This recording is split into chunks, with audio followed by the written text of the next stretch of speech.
क्यूएनएस news आप सभी का अपनी इस पेशकश में स्वागत करता है और मैं हूं आंचल मिस्कीन। चलिए अपने पेशकश की शुरुआत करते हैं। एजुकेशन समाज में आगे बढ़ने का एक रास्ता बनाता है। मोर ओवर एजुकेशन से इंसान का नजरिया खुलता है, हर चीज को देखने का पर्सपेक्टिव कुछ बेहतर होता है और सबसे ज्यादा इंफॉर्मेशन का भंडार आपके नॉलेज बेस को एक्सपैंड कर देता है, जो आपको भीड़ से हटकर खड़ा रहने में मदद करता है। और ये एजुकेशन का दरवाज़ा हमारे लिए स्कूल्स और टीचर्स खोलते हैं। यही हमारा हाथ पकड़कर हमें इस एजुकेशन को पाने की जर्नी तय करने में हेल्प करते हैं। स्कूलिंग के साथ साथ आजकल प्राइवेट ट्यूशन सेंटर्स का भी चलन देखा जा रहा है। वैसे तो एक्स्ट्रा हेल्प के नाम पर ये काफ़ी अच्छी पहल थी, पर लालच के कारण कई लोगों ने इसे बस एक बिजनेस अपॉर्चुनिटी बनाकर रख दिया। जहां इस चलन की शुरुआत बच्चों की हेल्प करने के लिए हुई थी, वहीं आज ये एक धंधा बन चुका है। इसी से जुड़ी एक खबर सामने आई। खबर यह है कि स्कूल एजुकेशन डिपार्टमेंट ने सबको सतर्क करते हुए ये कहा कि कश्मीर डिवीजन के कई प्राइवेट कोचिंग सेंटर्स का रजिस्ट्रेशन काफी समय पहले एक्सपायर हो चुका है और सभी पेरेंट्स को ऐसे सेंटर्स में अपने बच्चों का एडमिशन ना करवाने का सजेशन दिया। इसी संबंध में पेरेंट्स को इस मसले में फर्दर अवेयर करने के लिए डायरेक्टर स्कूल एजुकेशन कश्मीर ने एक स्टेटमेंट भी जारी किया। डायरेक्टर स्कूल एजुकेशन कश्मीर ने कहा कि साल 2021-22 के लिए प्राइवेट कोचिंग सेंटर्स के रजिस्ट्रेशन प्रोसेस का पालन करने के लिए या तो उनके रजिस्ट्रेशन की रिन्यूअल या नया रजिस्ट्रेशन पाने के लिए इंस्टीट्यूशन रजिस्ट्रेशन प्रोसेस के लिए डायरेक्टर स्कूल एजुकेशन कश्मीर द्वारा तय किए गए क्राइटेरिया को फॉलो किया जाना होगा।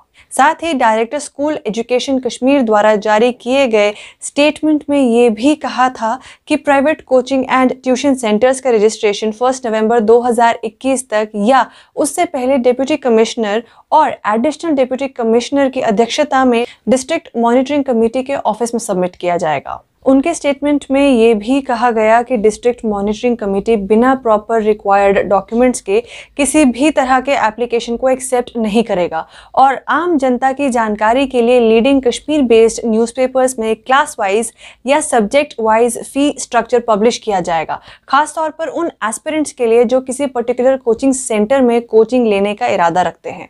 इसमें यह भी लिखा है कि प्राइवेट कोचिंग सेंटर्स या ट्यूशन सेंटर्स द्वारा हायर किए जाने वाले फैकल्टी मेंबर्स की सारी details leading Kashmir based newspapers में पब्लिश किया जाएगा और साथ ही इंस्टीट्यूशन द्वारा हायर किए जाने वाले फैकल्टी मेंबर्स की आधार बेस्ड बायोमेट्रिक डिटेल्स भी अवेलेबल होंगी।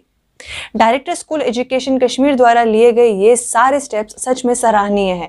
कंसर्न्ड डिपार्टमेंट्स का इसी तरह विद इमीडिएट इफेक्ट काम करना बहुत ज़रूरी है, क्योंकि किसी भी तरीके का डिले किसी भी इशू को और बिगाड़ सकता है और अगर समय रहते इस पे काम करने से इसे रोका जा सकता है तो क्यों नहीं। यहाँ पेरेंट्स को भी थोड़ा सेंसिबली और पूरी अवेयरनेस के साथ अपने बच्चों के मामले में फैसले लेने होंगे, क्योंकि एक भी चूक बच्चों का पूरा फ्यूचर खतरे में डाल सकता है।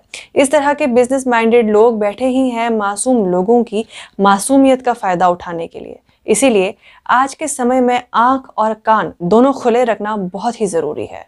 तो इसी के साथ हमारी आज की पेशकश में सिर्फ इतना ही। हम फिर हाजिर होंगे ऐसे ही किसी एक मुद्दे के साथ। तब तक के लिए आप सभी बाकी खबरों के लिए देखते रहिए क्यूएनएस न्यूज़।